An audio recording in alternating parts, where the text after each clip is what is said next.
JM Vlogs, kay James Vlogs, syempre sa Kenjin Forever Updates, at kay Mami Sherry. Alam mo, nakakain po namin sa bahay yung mga bigay mo. Ayan. Thank you. Ayan. Next time na lang daw, sabi ni Jen. Pero, oo nga, pero masaya sila. Masaya sila. Kahit na. Sana next time po Apo, okay.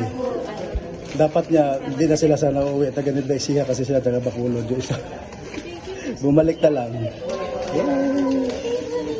Okay. Okay na yan. Thank you, I love you guys. Sige. Love ko kayo sobra. Sige, check ko. Okay. Nakita niyo